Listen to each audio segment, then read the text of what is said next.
কোরবানির পর বিভিন্ন স্থান থেকে পশুর চামড়া আসতে শুরু করেছে যশোরের রাজারহাটে। চলছে লবণ দিয়ে সংরক্ষণের কাজ। এ নিয়ে আরও জানাতে চামড়াহাট থেকে যুক্ত হচ্ছেন রিপন হোসেন। রিপন, এবার বাজারে চামড়ার দাম কেমন যাচ্ছে এবং এ বিষয়ে আরও কোনো নতুন তথ্য থাকলে আমাদেরকে জানাবেন।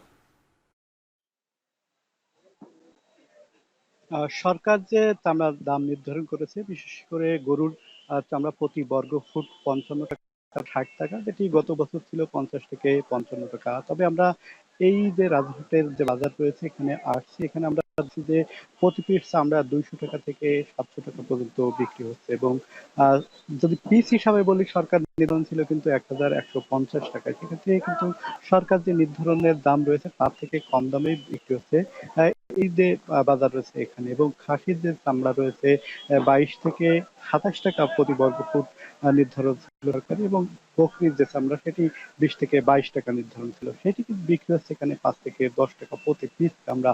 আর সেক্ষেত্রে যারা চামড়া নিয়ে আসছেন বাজারে এই হাটে, তারা কিন্তু বলছেন যে গত বছরের তুলনায় বছর তারা কিছুটা দাম কম পাচ্ছেন এবং ছাড় মিলে কিন্তু চামড়ার দাম কিছুটা কম রয়েছে। তবে যারা ব্যবসায় রয়েছেন তারা বলছেন যে এবছর লবণের দাম যেমন বৃদ্ধি পেয়েছে, সেক্ষেত্রে মজুরির দাম বৃদ্ধি পেয়েছে, সেক্ষেত্রে তাদের সবকিছু হিসাব করে চামড়া ক্রয় করতে হচ্ছে। সেক্ষেত্রে কিন্তু যে দাম রয়েছে সে দামের কম দামে কিনছে। যদিও ব্যবসায়ীরা বলছেন যে এখন সদ্য যে চামড়া, এই চামড়ায় কিন্তু লবণ এখনো মাখানো হয়নি।